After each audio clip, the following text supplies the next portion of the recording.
Hello बच्चों, कैसे हो आप सब? आई थिंक आप सब अच्छे होंगे। Today we are starting a chapter which name is latitudes and longitudes. और क्या हम इस चैप्टर में पढ़ने वाले हैं? About how to find the places on earth, about latitudes, longitudes, locating places on a map or globe, and about the longitude and time. Okay, first we will discuss about finding places on the earth. Okay, previous chapter में, previous classes में हमने globe और map के बारे में पढ़ा। ठीक है, ग्लोब और मैप से आप सब लोग अवेयर हो। ग्लोब क्या होता है? Globe is a model of the अर्थ। और मैप क्या होता है? मैप पर भी हम कोई भी पार्ट जो है वो उसको रिप्रेजेंट कर सकते हैं। ठीक है, so the earth is like a spinning sphere और ball. A globe is an exact model of the earth. If you examine a globe, you will notice that it has an axis that allows it to spin around. अगर हम globe को अच्छे से देखें तो globe को हम अगर अपने हाथ पे रखते हैं, उसको राउंड राउंड घुमाते हैं, तो हम देखेंगे एक एक्सिस होता है, एक ऐसी लाइन होती है जिस पर वो स्पिन करती है या वी कैन से रोटेट करती है। इन दिस वे उसको क्या कहते हैं? एक्सिस। ओके, तो अर्थ अपने एक्सिस पर रोटेट करती है। In this way a globe emanates the spinning of the अर्थ। तो जैसे अर्थ स्पिन होती है, अर्थ रोटेट करती है, वैसे ही ग्लोब को अगर हम ऐसे घुमाते हैं तो वो उसी तरीके से स्पिन करती है, which rotates around an imaginary axis. Thus, the imaginary axis is called the axis of the earth. अब ऐसा एक्सिस यानी ऐसी ये लाइन, ठीक है, ऐसे ये होती है, अब हम इसको मूव करेंगे तो ये ऐसे स्पिन होगी। ठीक है, तो इस लाइन पर घूमती है, तो इसको क्या कहते हैं? एक्सिस ऑफ द अर्थ। ऐसे ही अर्थ घूमती है जैसे ग्लोब हमें घूमता हुआ दिखाई देता है। As the globe is round, we cannot see the whole earth at one time. अगर हम देखें ग्लोब को, अगर हम यहाँ से देखते हैं तो हम यही पार्ट देख पा रहे हैं क्या? हम इसके दूसरा पार्ट देख पा रहे हैं? नहीं देख पाते, सिर्फ 1/2 ही देख पाते हैं।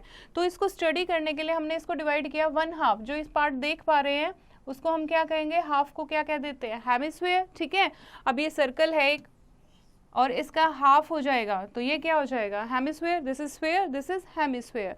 तो हम ये पार्ट देख पा रहे हैं, दिस इज हेमिस्फीयर। और जो ऐसी लाइन अर्थ को 2 इक्वल हाफ में डिवाइड करती है उसको क्या कहते हैं? इक्वेटर। ठीक है, ये आपको डेफिनेशन याद होनी चाहिए। The earth is divided into 2 equal halves by an imaginary line that is called equator. अब 2 हाफ हो गए हैं। ठीक है, एक हाफ को क्या कहेंगे? नॉर्दर्न हेमिस्फीयर, जो नॉर्थ साइड में होगा। एक हेमिस्फीयर को क्या कहेंगे? सर्दर्न। ठीक है, ये मान लो नॉर्थ है, ये ऐसे है, तो ये 2 पार्ट में डिवाइड हुई। ये हो गया नॉर्दर्न हेमिस्फीयर आपका, और ये क्या हो गया? Southern hemisphere. ठीक है, now the flat end of the top of the earth is called, आपको सबको पता है ऊपर जो टॉप में होता है दैट इज नॉर्थ। ओके, तो टिप को क्या बोलेंगे? इसको हम बोलेंगे नॉर्थ पोल, और इसको क्या बोलेंगे? That is known as south pole. While using the globe, we also depict the 2 halves of the globe in the west and east direction as the western hemisphere and the eastern hemisphere. अगर हम बात करें इसको, ये हमने क्या horizontally cut करा है, अगर हम इसको ऐसे कट करेंगे, ठीक है, तो ये क्या हो जाएगा? वेस्टर्न हेमिस्फीयर, और ये क्या हो जाएगा? Eastern hemisphere. ठीक है, for example USA is the western hemisphere. USA कहाँ लाई करता है? वेस्टर्न हेमिस्फीयर में, and therefore called a western country. While India is in the eastern hemisphere. India कहाँ है? ईस्टर्न हेमिस्फीयर में, इस साइड है ईस्ट में, तो इंडिया क्या है? इंडिया एक ईस्टर्न हेमिस्फीयर की कंट्री है, that is eastern country. Fine, now do you know सबसे पहले the first person to reach the north pole कौन गए थे सबसे पहले? That is Robert Edwin Peary of the United State of America. कब गए थे नॉर्थ पोल पर ये? That is on 6 April 1909. Now we will discuss about latitudes. Latitude क्या होते हैं? लैटिट्यूड ऐसी हॉरिजेंटल लाइंस होती हैं जिनके बारे में हम पढ़ेंगे, that is also known as parallels. To the north and south of the equator there are many other lines which run parallel to the equator. इसको अर्थ को स्टडी करने के लिए हमने क्या किया? बहुत सारी इमेजिनरी, जैसे इक्वेटर होता है, इक्वेटर के पैरेलल बहुत सारी इमेजिनरी लाइन हमने क्या कर दी? ड्रॉ कर दी. ठीक है, इनको क्या कहते हैं? ये सारी लाइन क्या होती है? आपस में पैरेलल हैं. आप देखोगे क्या एक दूसरे को कहीं पर इंटरसेक्ट कर रही हैं, काट रही हैं एक दूसरे को? No. So these lines are parallel, और इन्हीं पैरेलल्स को क्या कहते हैं? लैटिट्यूड्स. फाइन, कहाँ से शुरू होती है? इक्वेटर से. Equator is numbered as 0.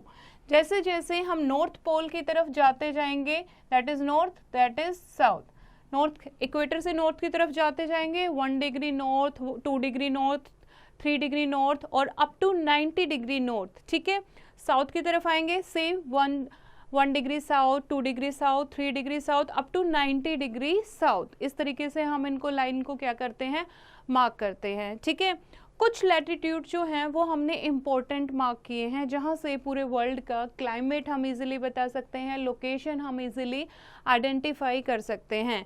जैसे कि बीच में आपका क्या है, that is equator, that is on 0 degree, ठीक है। उसके the line which is located on the 23.5 degree north of the equator, उसको क्या कहेंगे, ट्रॉपिक ऑफ कैंसर, ये okay 23.5 degree north.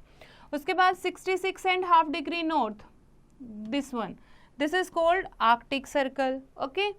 And 23.5 degree south, this is called Tropic of Capricorn. 66.5 degree south, this is called Antarctic circle, and this is the 90 degree north pole, 90 degree south pole, fine।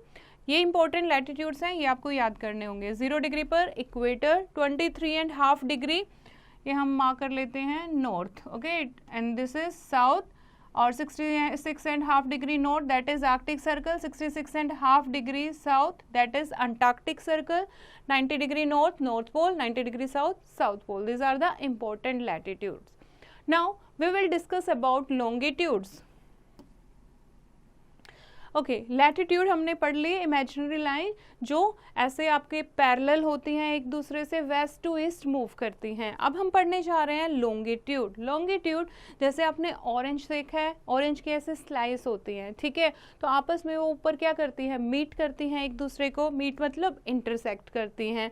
तो ये line आपस में intersect करती हैं, तो ये क्या है, पैरेलल लाइंस नहीं हैं, और they run from north pole to south pole, यानी वर्टिकल लाइन होती हैं, ठीक। इनको क्या कहते हैं, लॉन्गिट्यूड कहते हैं, और we can say meridians. These are also numbered in degrees, their total number is 260। Since all the meridians are equal in length, the numbering can start from any meridian. Prime meridian होता है एक, Greenwich London से पास करता है, ठीक है, that is 0 degree, okay.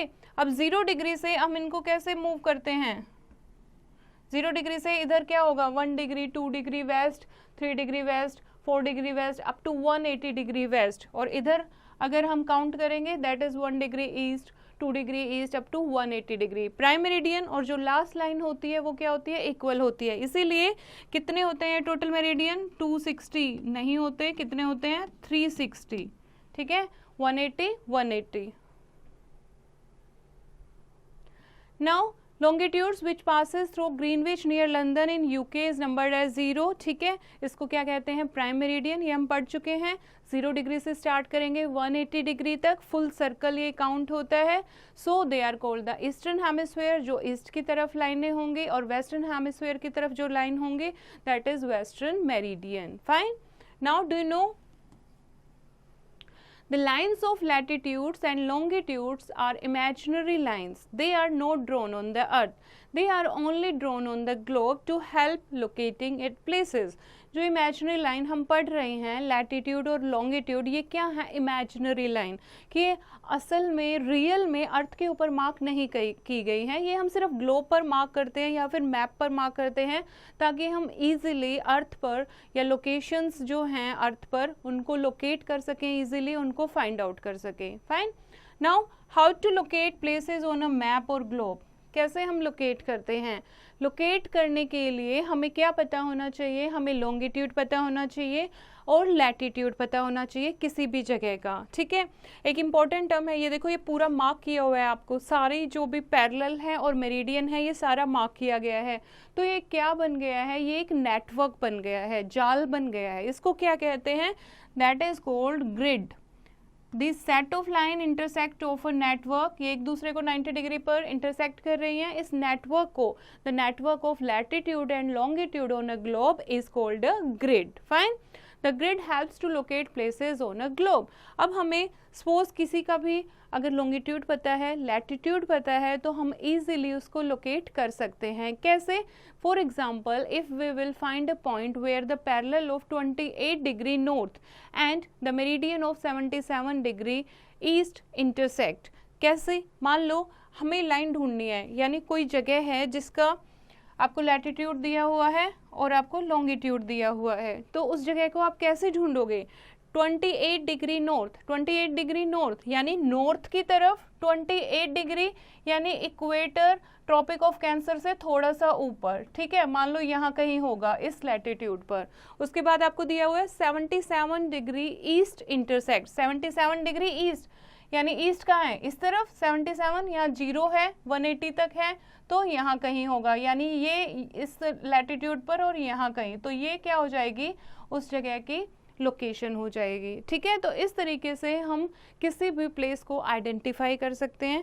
आप खुद ढूंढ के देखो, दिल्ली का अगर ढूंढोगे, अहमदाबाद का ढूंढोगे, आप गूगल पर देखो लैटिट्यूड क्या है, लॉन्गिट्यूड क्या है, तो ईजिली आप उसको अर्थ पर लोकेट कर सकते हो। Now do you no,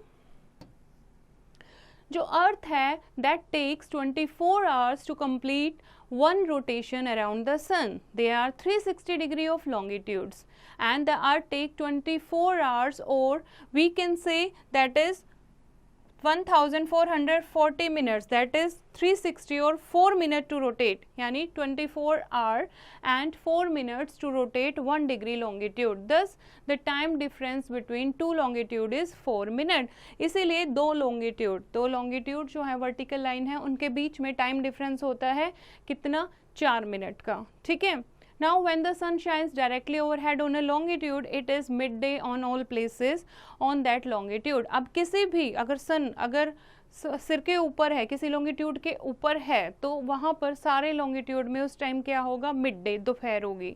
As the earth rotates from west to east, places on the east have